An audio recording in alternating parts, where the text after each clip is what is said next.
ससुराल की सूखी रोटी। एक संपन्न परिवार में पैदा हुई शुभी को बचपन से कभी किसी भी चीज के लिए समझौता नहीं करना पड़ा था। भाई हो या माता पिता, वो परिवार में सभी की लाडली थी। उसके मांगने से पहले ही मंजू और महेश हर चीज लाकर उसके सामने रख देते थे। मायके में उसके पास अपना कमरा था जिसे उसने अपनी मर्जी से सजाया हुआ था। शायद ही कोई ऐसा दिन रहता था जब घर में शुभी की पसंद का खाना ना बना हो। धीरे धीरे समय बीता और शुभी एक नवयुवती बन गई। शुभी की अब शादी की उम्र हो गई है। आप कोई अच्छा लड़का देखकर बात चलाइए ना। अरे कैसी बात करती हो भाग्यवान, अर्णव शुभी से बड़ा है। पहले तो अर्णव की शादी होनी चाहिए। नहीं, पता नहीं कल को कैसी बहू आए। मैं पहले शुभी को विदा करना चाहती हूँ, उसके बाद ही बहू लेकर आएंगे। अपनी बेटी की शादी में मैं अपने सारे अरमान पूरे करना चाहती हूँ। दिल खोल कर खर्च करूँगी अपनी इकलौती बेटी की शादी में। पत्नी की जिद के आगे महेश की एक भी नहीं चलती और जल्द ही शुभी के लिए महेश एक बड़े व्यापारी का रिश्ता ढूंढ कर लाता है। देखो शुभी की माँ, वैसे तो लड़के ने MBA की हुई है, लेकिन अपने पिता के साथ बिजनेस में ही लगा हुआ है। अगर तुम्हें ठीक लगे तो यहाँ शुभी के लिए बात चलाऊं? अरे नेकी और पूछ अगर लड़का वाकई अच्छा है तो देर किस बात की। आप जल्दी से बात चलाइए। अच्छे रिश्तों को ज़्यादा इंतज़ार नहीं कराना चाहिए। उसके लिए लड़कियों की कोई कमी तो होगी नहीं। मंजू की बात सुनकर महेश जल्द ही नवीन के साथ शुभी के रिश्ते की बात चलाता है और बहुत जल्द खूब धूमधाम से शुभी की शादी नवीन के साथ हो जाती है। मंजू और महेश ने तो अपनी तरफ से अच्छे समृद्ध परिवार में ही बेटी का रिश्ता किया था, किंतु कहते ना, माता पिता संतान के लिए बस दुआ कर सकते हैं, उनकी किस्मत नहीं लिख सकते। शादी के कुछ दिन बाद न जाने प्रवीण भैया और भाभी को क्या हो गया है। जब से मेरी शादी हुई है, भैया और भाभी ने घर का बंटवारा करने की जिद पकड़ ली है। भैया भाभी से ऐसी उम्मीद मुझे कतई नहीं थी। लेकिन आप दोनों तो पापा जी का ही बिजनेस चलाते हो ना, फिर बंटवारा कैसे होगा? इसी बात की तो चिंता है शुभी। पापा नहीं चाहते कि वो अपने खून पसीने की मेहनत से खड़े किए हुए बिजनेस के टुकड़े करें, लेकिन भैया तो किसी की बात सुनना ही नहीं चाहते। वैसे तो पापा मना ही कर रहे हैं, लेकिन लगता है पापा भैया की जिद के आगे ज़्यादा दिन टिक नहीं पाएंगे। नवीन के बड़े भाई प्रवीण की जिद के कारण शुभी के ससुर बिजनेस के 3 हिस्से कर देते हैं और गुस्से में दोनों बेटों से अलग रहने लगते हैं। पापा अपने भैया के साथ रिश्ते खत्म कर दिए। उसकी वजह मुझे समझ में आती है, क्योंकि उन्होंने ही घर का बंटवारा करने के लिए पहल की थी। लेकिन मैंने तो ऐसा कभी नहीं चाहा कि घर के या बिजनेस के हिस्से हो। फिर आप मुझे अलग क्यों कर रहे हैं? मैं आपके साथ रहना चाहता हूँ पापा। हम दोनों मिलकर बिजनेस करेंगे और एक ही घर में रहेंगे। नहीं बेटा, बड़े के तेवर देखकर मुझे समझ में आ गया है कि शादी होते ही बेटों का अलग संसार हो जाता है। फिर माता पिता के साथ रहना उन्हें बंधन लगने लगता है। कल तक तो बड़ा भी पापा पापा कहकर मेरे आगे पीछे घूमता था, और आज वह ऐसे बगावत करने पर तुल गया है कि मुझे यकीन ही नहीं होता कि प्रवीण मेरी ही औलाद है। इससे पहले कि तेरे सुर भी बदल जाए, मैंने तुझे भी अलग कर दिया है। जब तक मेरे हाथ पांव चल रहे हैं, मैं अपना अच्छा बुरा खुद देख सकता हूँ। बेटा, जिस दिन हाथ पैर चलना बंद हो जाएंगे ना, तो चुपचाप किसी वृद्धाश्रम में जाकर भर्ती हो जाऊँगा। लेकिन यह कलह और टेंशन अब मुझे अपने जीवन में नहीं चाहिए। नवीन अपने पापा को बहुत समझाता है, लेकिन पापा किसी की भी नहीं सुनते और दोनों बेटों का बिजनेस और घर अलग अलग करने के बाद खुद भी दोनों बेटों से अलग रहने लगते हैं। पिता से अलग होने के बाद नवीन अपने बिजनेस में जान फूंकने की कोशिश में लगा हुआ था। वो दिन रात मेहनत कर रहा था, लेकिन न जाने बिजनेस को किसकी नज़र लगी थी कि दिन पर दिन बिजनेस घाटे की ओर ही जा रहा था। इसी बीच गुजरते समय के साथ शुभी भी एक बच्चे की माँ बन गई थी। कुछ दिन बाद, मुझे माफ़ कर देना शुभी। मुझे नहीं पता था कि इस तरह से हमारे दिन बदल जाएंगे और ऐसा दिन देखने को मिलेगा। मैंने तुम्हें वादा किया था कि शादी के बाद राजकुमारी बनाकर रखूंगा, लेकिन मैं नहीं जानता था कि मैं तुम्हें एक मिडिल क्लास पति जितनी सुविधाएं भी नहीं दे पाऊंगा। एक बार जो हमारा बिजनेस पटरी से उतरा, लाख कोशिश के बाद भी कुछ फ़ायदा ही नहीं हो रहा। हर गुजरते दिन के साथ सब बिगड़ता ही जा रहा है। मैंने इसी उम्मीद में अपना गाड़ी मकान सब बेचकर बिजनेस पे लगा दिया कि इस बिजनेस से आज नहीं तो कल सब कुछ वापस पा लूँगा। लेकिन शायद वो मेरी गलती थी। मेरे कारण आज हमारे पास न रहने को सर पर छत है और ना ही गाड़ी। ना हमारे आज का ठिकाना है ना कल का। मुझे लगता है अब मुझे बिजनेस बंद कर देना चाहिए और कोई नौकरी ढूंढ लेनी चाहिए। जब तक हमारे पास रहने का कोई ठिकाना नहीं है, मैंने पापा से बात कर ली है, हम मम्मी पापा के साथ उनके घर में ही रहेंगे। ठीक है नवीन, मुझे कोई परेशानी नहीं है। आप पढ़े लिखे हैं, मुझे पूरा यकीन है कि आपको एक अच्छी नौकरी ज़रूर मिल जाएगी। हमारा आज अच्छा नहीं है तो क्या हुआ, कल ज़रूर अच्छा होगा। शुभा और नवीन अपने बेटे के साथ माँ पापा के घर में शिफ्ट हो गए थे। बेटा, तुम्हारे और नवीन के यहाँ आकर रहने से हमें कोई ऐतराज़ नहीं है। बस मैं इतना कहना चाहती हूँ कि अब पहले जैसी बात नहीं रही बेटा। जब से तुम्हारे पापा जी ने बिज़नेस के हिस्से किए हैं ना, न जाने बिज़नेस को किसकी नज़र लग गई है। आमदनी बस नाम की रह गई है, इसलिए मैंने घर से नौकरों को भी हटा दिया है। अब खाना और घर की साफ़ सफाई का काम तुम्हें ही देखना पड़ेगा।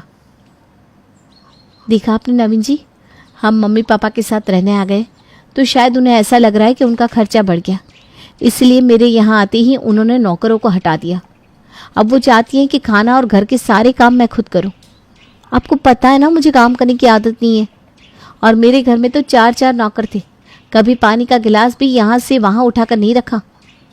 देखिए, मैं ये नहीं कह रही हूँ कि आप 24 घंटे के लिए नौकर रखें, लेकिन झाड़ू पोछा बर्तन के लिए तो काम वाली रखी जा सकती है ना। देखो शुभी, अभी हमारी स्थिति कुछ भी रोक टोक करने वाली नहीं है। मम्मी जैसा कहती है वैसा करो। फ़िलहाल हमें अपना समय गुजारना है। जैसे ही मेरी नौकरी लगेगी मैं किराए का मकान ले लूँगा और फिर हम वहाँ शिफ्ट हो जाएंगे।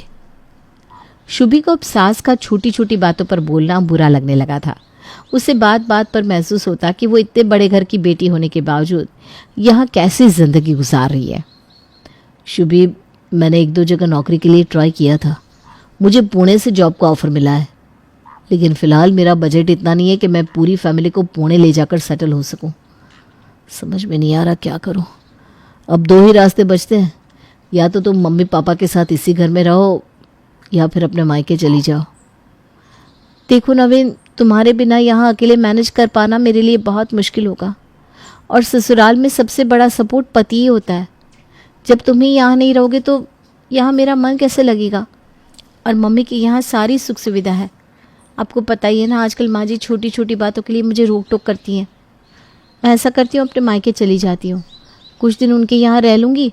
जैसे ही तुम्हारा जॉब थोड़ा सेटल होगा मैं तुम्हारे साथ पुणे आ जाऊँगी। ठीक है, जैसी तुम्हारी मर्ज़ी। मैं तुम्हें फोर्स नहीं करूँगा। जैसा तुम्हें ठीक लगे तुम वैसा ही करो। वैसे भी इस समय हम बहुत बड़े फाइनेंशियल क्राइसिस में हैं और मुझे तो कुछ सूझ ही नहीं रहा। पति के पुणे जाने के बाद शुभी अपने मायके चली गई थी। एक ही शहर में ससुराल और मायका होने के कारण शादी के बाद इतने सालों में शुभी कभी भी 1-2 दिन से ज़्यादा वहाँ रुकी नहीं थी। उसे उम्मीद थी कि मायके में उसका ज़ोरदार स्वागत होगा और सभी लोग उसके मायके आकर रहने के फैसले से बहुत खुश होंगे।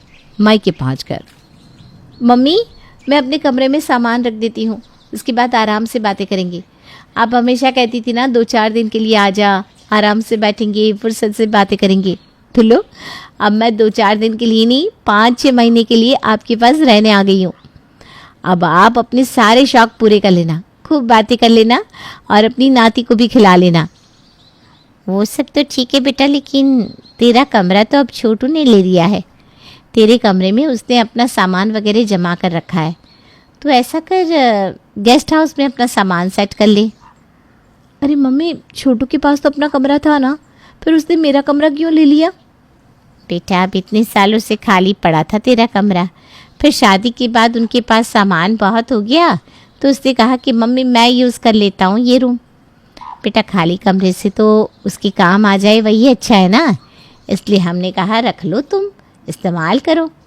अब वो अपने ऑफिस का लैपटॉप, डेस्कटॉप, फाइल वगैरह उस कमरे में ही रखता है, और तेरी भाभी का भी ना कुछ पर्सनल सामान रहता है उस कमरे में।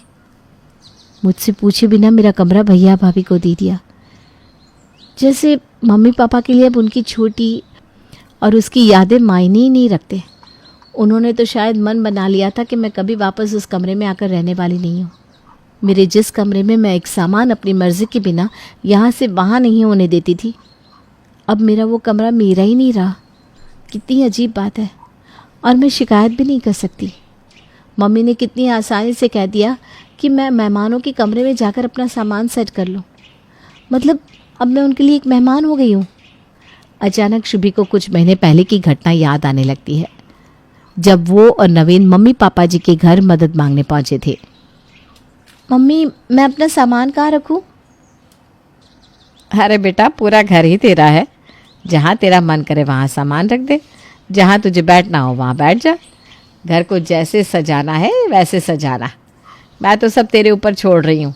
तू कोई मेहमान बनकर थोड़ी ना आई है, और बहुएं डर डर कर पूछती हुई अच्छी नहीं लगती, अधिकार जमाती हुई अच्छी लगती है। अरे बेटा क्या हुआ? मैं रानो को बोलकर तेरा सामान गेस्ट हाउस में शिफ्ट करवा देती हूँ। ठीक है मम्मी, जैसा आपको। मैं अपना सामान गेस्ट रूम में रख देती हूँ। अगले दिन। क्या बात है बेटा, बड़ी थकी थकी सी लग रही है। रात में सोई नहीं क्या? कुछ नहीं मम्मी, अगर इसी बात की चिंता होती तो आप मुझे गेस्ट रूम में भेजते ही नहीं। आपको पता है ना, मुझे बचपन से ही अपने बेड पर सोने की आदत है। किसी और बेड पर अगर मैं लेट जाऊं तो मुझे नींद ही नहीं आती। अब एडजस्ट करने में मुझे कम से कम 1 हफ्ता लगेगा। फिर भी आपने मुझे मेरे कमरे की बजाय गेस्ट रूम में भेज दिया। अरे वो बात नहीं है बेटा, तू मेरी बातों का गलत मतलब मत निकाल। अच्छा ये बता, खाने में क्या खाएगी? कुछ भी बना लो मम्मी, क्या फ़र्क पड़ता है। अरे बेटा, तुझे क्या खाना है मैं वही बनाऊंगी।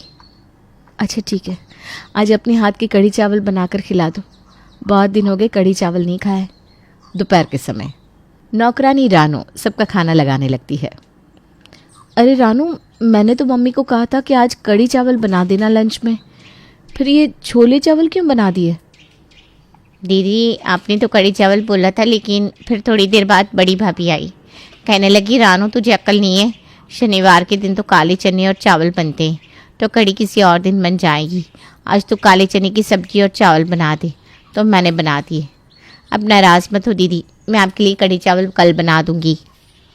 रहने दे रानो, तू माफ़ी क्यों मांग रही है? ठीक है ना, तुझे तो जैसा कहा जाएगा तो वही करेगी। और अब मैं तो मेहमान हो गई हूँ, तुझे अपनी भाभी की बात ही माननी चाहिए। रानो की बात सुनकर उसे अपनी सास की कही बातें याद आने लगती है। मम्मी जी, क्या सब्जी बनेगी आज? आप बता दीजिए, मैं बना दूंगी। अरे बहू, जो पसंद हो बना ले, इतना सोचा मत कर। जो तेरी पसंद वही हमारी भी पसंद। क्या रोज़ रोज़ मुझसे पूछने आती है, हैं? बेटा तुम जवान लोग हो, तुम्हारी उम्र में खाने पीने का शौक़ होता है। हमारा क्या है, अब उम्र हो गई है, जो बन जाए वही ठीक।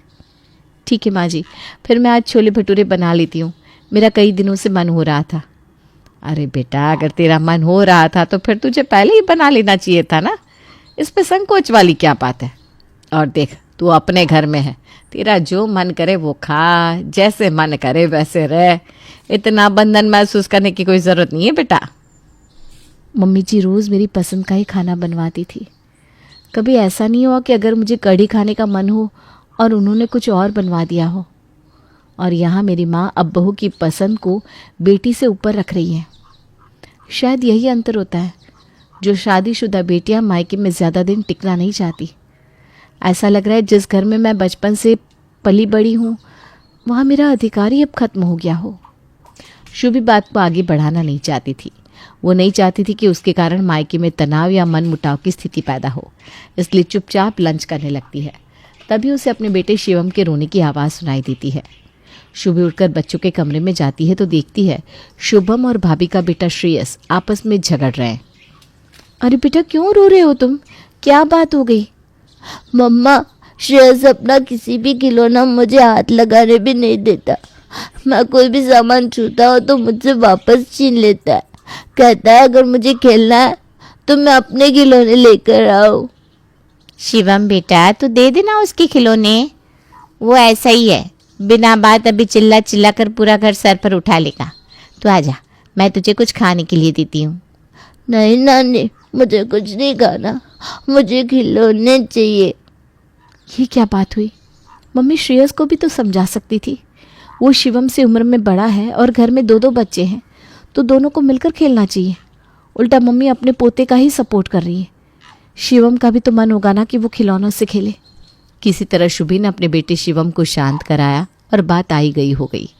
कुछ दिन बाद शाम के समय अरे 9 बज गए हैं, जल्दी से चैनल चेंज करो, बिग बॉस लगाओ ना, आज बहुत अच्छा ट्विस्ट आने वाला है बिग बॉस में। अरे शुभी, बिग बॉस भी कोई देखने की चीज़ है? हम लोग बिग बॉस वगैरह नहीं देखते। इस टाइम मैं तो न्यूज़ सुनती हूँ। रविश कुमार का प्राइम टाइम आता है ना, तुम भी सुनो, अच्छा लगेगा। शुभी के कहने पर भी भाभी ने चैनल चेंज नहीं किया था।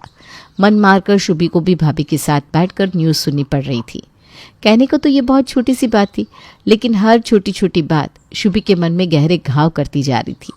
वो अपने मायके में रह ज़रूर रही थी, लेकिन उसे इतना एहसास हो चुका था कि अब उसको मायके में भी अपनी मर्जी के मुताबिक नहीं, बल्कि भाभी के हिसाब से रहना होगा। खाना हो या टीवी पर चलने वाला प्रोग्राम, घर की साज सजावट हो या फिर बच्चों के खेलने का समय, सारी बातें भाभी अपने हिसाब से ही निश्चित करती और ननद शुभी के ओपिनियन को कुछ खास इम्पोर्टेंस भी नहीं देती। कैसी हो शुभी?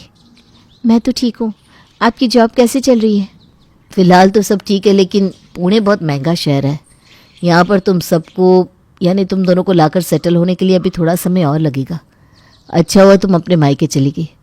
आखिर कितने दिन अकेले मम्मी पापा के पास रहती? अब पापा के यहाँ एक ही एसी है, गर्मी का मौसम है, तुम्हारे लिए बहुत मुश्किल हो जाता। नहीं नवीन, बहुत रह लिया मायके में, सोच रही हूँ इस संडे को वापस मम्मी पापा के पास चली जाऊँ। अरे ऐसा क्यों कह रही हो? कुछ बात हुई क्या? नहीं नवीन, कुछ बात नहीं हुई, बस मुझे इतना समझ में आ गया है कि मायके की घी लगी रोटी से ससुराल की सूखी रोटी ज़्यादा स्वादिष्ट लगती है। हाँ, मुझे समझने में थोड़ा वक्त ज़रूर लगा, लेकिन अब बहुत अच्छे से समझ में आ गया है। मुझे पूरा यकीन है कि मम्मी जी पापा जी मुझे किसी भी तरह की तकलीफ़ नहीं होने देंगे। तुम आराम से अपनी जॉब करो, चिंता की कोई बात नहीं है, मैं वहाँ मैनेज कर लूँगी। मायके में मेहमान बनकर रहने से अच्छा है कि मैं अपने ससुराल में हक और धौंस के साथ खुशी खुशी रहूं। शुभी को तो ये बात समझ में आ गई थी, लेकिन क्या आप शुभी की बात से सहमत हैं? क्या वाकई ससुराल की सूखी रोटी मायके की घी वाली रोटी से ज़्यादा स्वादिष्ट होती है? अपनी राय हमें ज़रूर बताइएगा।